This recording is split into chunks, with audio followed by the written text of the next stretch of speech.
Well, after your thought-provoking speech and very logical explanation, I don't think any other question remains to be asked.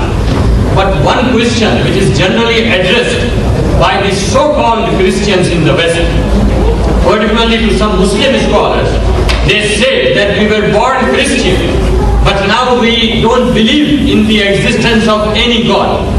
So how to convince such so-called materialists and atheists, and how to prove before them the existence of God in the light of the Holy Quran? You see, before you start with him with the Holy Quran, how is he going to listen to you about the Quran when he says he doesn't believe in God?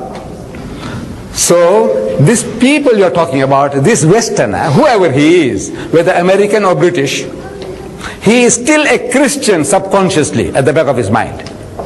Because as soon as a fight starts between the Muslim and the Christian, he will take the Christian side. Why? He is still a Christian subconsciously.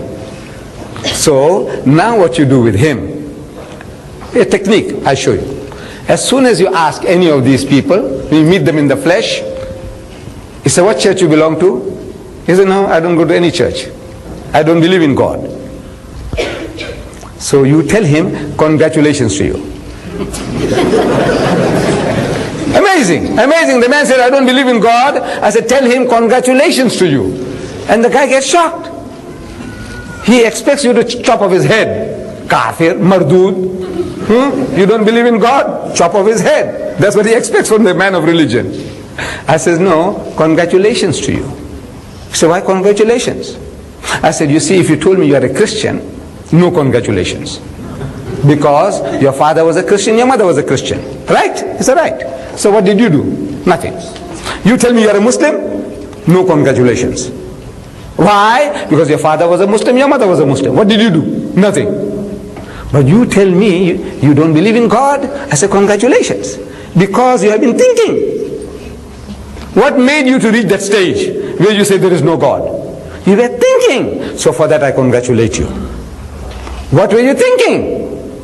Well, about what you heard, the stories you heard. You went to Sunday school. Your environment, they're telling you about Adam and Eve. Yes. You read about Adam and Eve in Sunday school. You heard the stories. Yes. Adam and Eve, they were put into the garden. When God made them in the garden, He said, now look, eat and drink.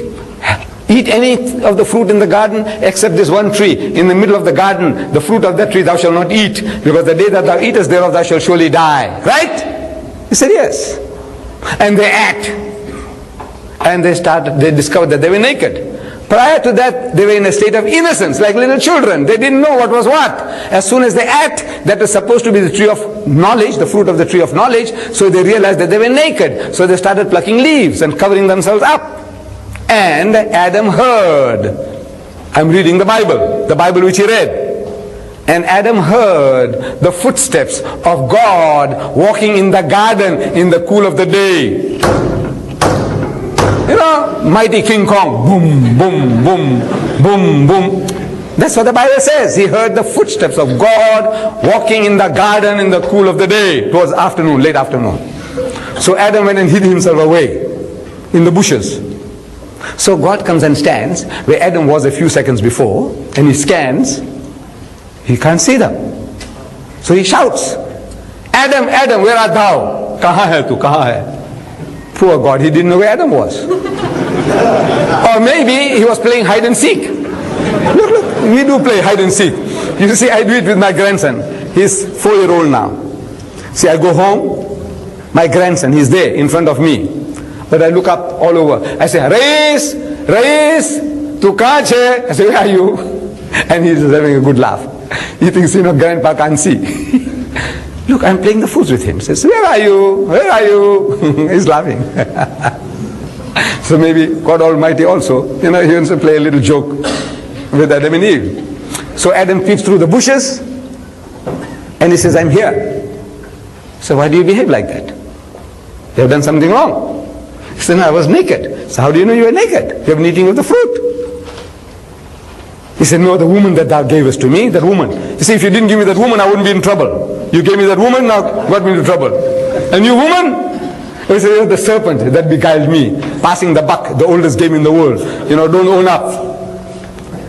Now, I'm asking the Muslim, you believe in a God like that? You believe in a God like that? No. He says he also doesn't believe in a God like that. So congratulations. You read further down, Genesis. Hazrat Musa alayhi salam wanted to see God. So God says, look, you can't see me and live. The Quran says, Lan tarani, you'll never see me. But in the Bible, he's insistent. You know, like a spoiled child. He said, look man, oh Lord, I love you so much, I must see you. What can you do with a fellow like that? It's all right, I will appease you. So God Almighty puts him between two rocks and puts his hand in the opening. So Musa alayhi salam can't see him. Then he turns his back and he takes away his hand. And Musa saw the back of God, saw his backside. Because his front side, if he saw, he would have died.